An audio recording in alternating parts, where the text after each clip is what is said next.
Assalamualaikum warahmatullahi wabarakatuh. Hai semuanya. Halo teman-teman yang ada di rumah. Apa kabarnya nih? Semoga teman-teman yang ada di rumah tetap dalam keadaan yang sehat walafiat tentunya. Amin, amin. Nah, pada kesempatan ini kita sebenarnya mau ngapain sih, Bel? Kira-kira kita mau ngobrolin tentang apa ya? Yang pastinya sesuatu yang menarik dan fenomenal. Oke teman-teman, kali ini kita bakal ngebahas seputar perkaderan. Betul sekali. Tapi sebelum kita lanjut bahas tentang perkaderan, kan kalian nggak tahu nih kita siapa. Betul banget. Oke, kenalin kami dari Depot Devatarini Podcast. Devatarini berasal dari bahasa Sanskerta yang artinya anak perempuan yang cerdas. Itu Dan tandanya tentunya kita anak perempuan yang cerdas. Oke teman-teman, kenalin aku Jacinda Anabel, biasanya dipanggil Nabel. Dan perkenalkan, nama aku Karenina Marsentia, biasa dipanggil Nina. Kami dari SMA Muhammadiyah 1 Taman. Ih. Oh iya Kak Nin, Kak Nina ini kan ketua bidang perkaderan di IPM Smamita. Aku mau nanya nih Kak, perkaderan di IPM Smamita itu kayak gimana sih Kak? Kamu mau tahu? Iya dong, mau tahu banget. Tapi aku juga pengen tahu dulu, Bel. Apa kan tuh? Kemarin itu ada pengumuman tentang penerimaan IPM, Oh, IPM. Iya, periode iya, 2022-2023 dan kamu masuk kan? Iya, alhamdulillah aku masuk. Nah, aku mau tanya, alasanmu sebenarnya ingin masuk di IPM itu apa sih? Sebelum tak jawab nih pertanyaan. Oke. Aku kan orangnya kepoan ya Kak. Jadi kayak aku tuh pengen tahu banyak hal gitu. Nah, aku pengen tahu cara kerja di IPM itu kayak gimana sih, sekalian buat ngelatih time management, kayak gimana caranya ngebagi waktu di organisasi, buat belajar, terus juga buat keluarga, terus juga buat teman juga tuh gimana caranya ngebagi waktu biar nggak amburadul. Terus juga kata mama, kalau semisal ikut organisasi itu kita juga belajar buat mengkader diri sendiri. Betul. Gitu. Udah? Udah. Oke, aku kan sudah tahu nih jawabanmu. Oh, ternyata Nabil pengen ikut IPM, alasannya gini. Iya. Sekarang aku mau menjawab pertanyaan yang tadi. Ya, Oke. tentang sistem perkaderan di IPM Smamita Iya, ya. betul tentunya. banget. Jadi gini, perkaderan itu sendiri itu kan maknanya luas ya, Bel. Kita nggak bisa menafsir perkaderan itu hanya dalam sebuah kalimat. Pasti itu perspektif dan pandangan orang itu pasti beda-beda tentang perkaderan itu seperti apa. Tapi kalau dalam lingkup organisasi yang tentunya di IPM Smamita itu juga luas banget lagi gitu loh. Kayak apa ya? Perkaderan itu sendiri kalau di IPM Smamita itu arah gerak atau lebih tepatnya ya simpelnya itu kita mau kemana sih, kita mau gerakin organisasi kita itu mau seperti apa dalam perkaderan gitu.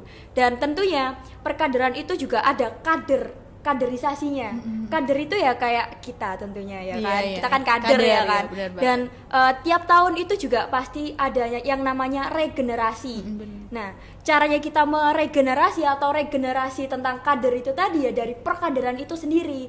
Gimana caranya kita mengkader generasi yang baru juga gitu. Dan tentunya kalau kamu tanya tentang di IPM Smamita itu seperti apa, ya tiap zaman kan pasti beda. Berarti Ya kan? mengikuti perkembangan yang ada gitu ya? Iya, tentunya kan kita nggak bisa dong menyamaratakan tentang caranya mengkader harus kayak gini terus. Harus Ya, sama harus gitu sama kayak gini, nggak bisa. Ya pasti beda gitu. Dan tiap orang itu kan juga pasti beda dong caranya mengkader orang lain, apalagi gimana? mengkader diri sendiri juga ya kan. Dan aku kan juga pernah dikader dan mengkader ya kan. Terus dulu itu juga masih berada dalam dua kondisi, tentunya beda kondisinya sama sekarang. Kayak dulu nih kondisinya kan masih COVID ya kan. Terus aku kan juga pastinya masih dikader oleh kakak kelasku yang sekarang udah lulus. Ya. Jadi aku dikader, aku dan teman-teman itu dikader. Gimana caranya ber-IPM, caranya berorganisasi di IPM itu kayak gimana. Yaitu mereka mengajarkan aku banyak hal juga gitu. Dan pastinya kalau di situasi lagi COVID kan susah ya. Susah banget. Apalagi dulu jarang kan ketemu. Daring juga kan. Terus ya mau gimana ketemunya gitu kan susah. Mau ketemu izin orang tuanya juga susah gitu. Terus kalau misalkan mau izin rapat atau apa juga nggak bisa seinstan itu langsung keluar, karena kita kan dari rumah ke sekolah gitu kan. Kadang kan orang tua juga beda-beda gitu. Jadi untuk berinteraksi dengan teman-teman internalnya IPM juga susah kan mau ngapain gitu. Tapi hebatnya kakak kelas itu bisa gitu loh mengkader kita supaya jadi generasi yang bisa lebih baik lagi gitu. Dengan kondisi yang kayak gitu berarti kakak kelas udah berhasil muter otak juga ya kan. Gimana caranya mengkader adik-adiknya itu aku sangat apresiasi banget dan keren banget, soalnya kalau tanpa kakak kelas yang mengkader aku juga nggak bisa jadi kayak gini ya kan. Terus untuk dalam situasi misalkan perkaderan, mengkader aku yang mengkader, teman-temanku yang mengkader, adik kelasku gitu kan, itu kan juga pasti beda toh caranya dengan kakak kelas gitu. Caranya mengkader teman-teman internalnya IPM juga caranya pasti beda gitu loh sama yang kakak kelas mengkader aku. Karena kita juga udah peralihan kan, waktu aku masuk sekolah akhirnya kan ada yang daring, ada yang offline gitu kan. Terus akhirnya ya masih bisa ketemu lah ya, walaupun masih hanya itu aja gitu kan. Nah itu tadi kan yang ada di lingkup internal IPM. Kalau yang ada di eksternal IPM tuh gimana? Maksudnya gimana caranya IPM itu mengkader anak-anak siswa-siswi Smamita tuh kayak gimana kak? Oke, nah kalau ini di spill ya, berarti aku spill dikit ya ini. IPM yang periodeku sama teman-teman dan adik-adikku itu punya cara sendiri, gimana sih caranya supaya kita itu tetap punya sistem perkaderan yang baik dari internal dan eksternalnya, dan terutama buat SMA Muhammadiyah Taman gitu kan. Karena kita juga harus berinteraksi yang lebih supaya kita bisa erat dan nyatu sama teman-teman ekskul, teman-teman komunitas lain juga, teman-teman ortom yang lain juga. Itu juga punya cara sendiri gitu sih Bel. Dan ya caranya mungkin membenahi internal IPM, dan yang sisanya menjalin hubungan dengan teman-teman eksternal ekstra ortom di luar IPM. Oke. Terus apa namanya, perannya perkaderan itu kayak gimana sih kak dalam sebuah organisasi? Itu penting apa enggak? Penting banget ya. Terus mengenai tentang sebenarnya ada keterkaitan sama kepemimpinan juga ya kan. Karena tanpa adanya perkaderan ya kita juga nggak tahu arah gerak organisasi kita mau kemana.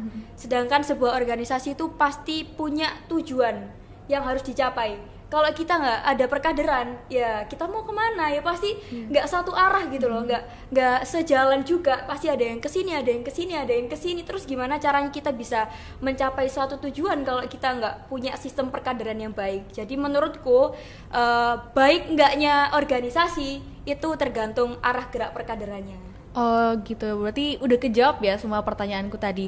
Oke teman-teman, bisa kita simpulin sebenarnya makna perkaderan itu banyak banget. Kita tuh nggak bisa mengartikan dalam satu perspektif aja, karena perkaderan tuh maknanya tuh luas banget ya kan? Iya kan? Benar-benar. Pandangan orang itu pasti beda-beda tentang perkaderan. Betul. Terus juga kita tadi juga udah belajar gimana sih caranya mengkader. Ya. Sebagai pemimpin kita tuh harus siap untuk dipimpin dan juga harus siap untuk memimpin. Sama halnya dengan perkaderan. Mengkader. Dan sebelumnya juga kita mengkader orang lain, iya, kita harus dikader. Dan mengkader diri kita. Bener banget. Sendiri. Oke. Mungkin itu cukup aja. Ya. Cukup. Iya, Mungkin kita bisa ngobrol di lain waktu. Oke, bener banget. Oke teman-teman, sekian obrolan kita pada hari ini. Kurang lebihnya mohon maaf yang sebesar-besarnya.